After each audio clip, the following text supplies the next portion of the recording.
Welcome back to the Dividend Diplomats YouTube channel, guys. You've got Bert the Hurt and Lanny the Legend here, your favorite dividend investors out here, bringing you dividend income, passive income, dividend growth, investing, you name it here, guys, on the channel. Thanks for rocking with us this Monday morning.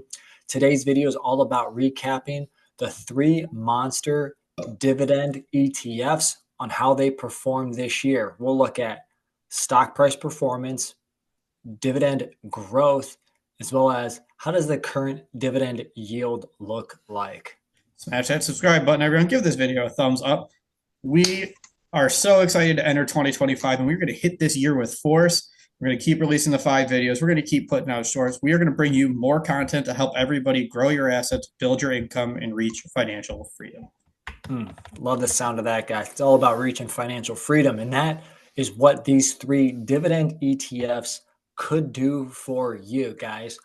We are going to talk about the three beasts here in the industry. We're going to talk about Schwab's SCHD. Yes, the SCHD ETF, the dividend ETF of SCHD, is going to be talked about here, recapping 2024.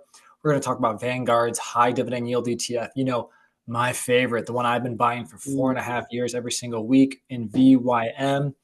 On top of that, we're going to show some love with the DGRO ETF, guys, representing the iShares family. And we really just wanted to at least showcase a little bit of that from that core dividend growth ETF, guys. So again, three big ETFs, and how the hell did they do here in 2024? And which one are you investing into in 2025? All right, and before we jump into them, let us know. We'd like some feedback on this video too. Obviously, it's going to be a short, sweet ETF comparison for three like ETFs.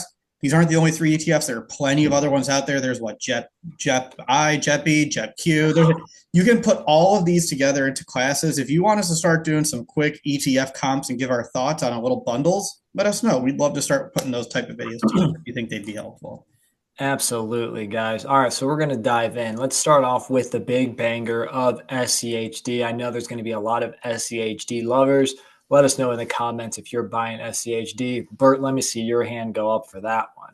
That's right. Here we've been buying, I call it $500 of SCHD every week. Sometimes it just depends when I set it, if I can put up the right amount.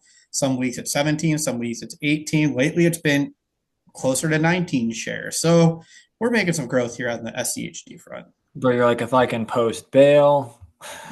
Hey, bail bonds is serious business, everybody. Oh, my God. So let's talk SCHD. SCHD has been interesting. They've had a little bit of a pullback in the last month or so. In fact, they've had a pretty substantial pullback. Their stock price is now $27.47, short of the highs where it was in the 29s, getting close to hitting 30. It's been had that nice pullback down. With that, the PE ratio has come back down too. Their PE is only 19.27 now, Lanny.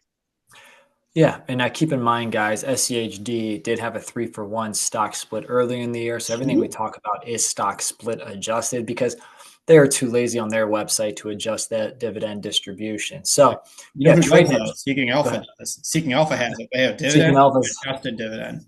Got to show some love sometimes for Seeking Alpha. Sometimes you love them, sometimes you hate them, but hey, they do try to adjust for when they have those one-time events, guys. So as Bert said, 27.47, PE of 19. Year to date, they are up 7.47% this year, Bert. Yeah, their 5 years, they're up 41.74%. Obviously, famously, they've had a little bit of a slowdown of late, even though they've been crouching up. Their dividend, though, is where it really shines. This year, they returned back to dividend growth. The year over year, their dividend increased 12%, and now that yield is comfortably at 3.62% because their trailing 12-month dividend is about $1.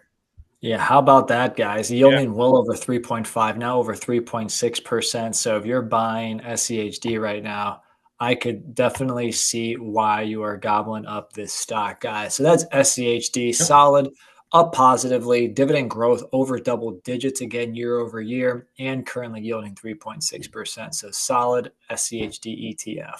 Lanny, takeaway number 2 here. I think this. Oh, you shouldn't have. What do you mean I shouldn't have? You're the one that wants to talk about it. VYM, Vanguard's VYM, they are trading at 128.64, up about 14.5% this year, rounded. 21 PE right now, so definitely more expensive at the moment than SCHD. Yeah, but you're picking up a little bit more of that appreciation. They're up as you said, 14%. 5 years, they're up 37%. So they are right finally on the heels of SCHD. Oh They're yeah, closing that under gap. 5% gap now. Under Yeah, 5. Wow. which is crazy. Let's talk about the dividend though for VYM, Lanny. How was VYM's dividend growth? Remember, SCHD has 3.6% yield and 12% dividend growth.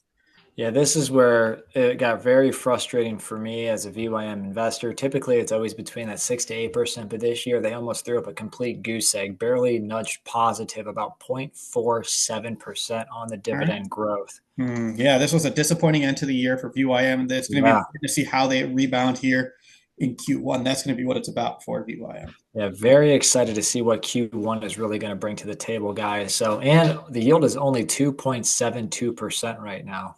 Wow. 2.72%. Okay, so we've seen SCHD, we've seen VYM. Let's bring in iShare's core dividend growth Let's ETF, say it. DGRO. Let's talk. Wow. Let them know. DGRO. They have just quick record. We don't talk about them that much. They have 406 holdings per their website. Their top holdings include Broadcom, Apple, JP Morgan, J&J, Microsoft. So it feels more like VIM than they do SCHD. Yeah, which is why they're up almost the same as VYM, trading at the same multiple at 21, but up 14.67%. So neck and neck with VYM. Except here's what is wild. The 5-year trajectory has shined for DGRO, 46.68% return. So beating SCHD and beating VYM.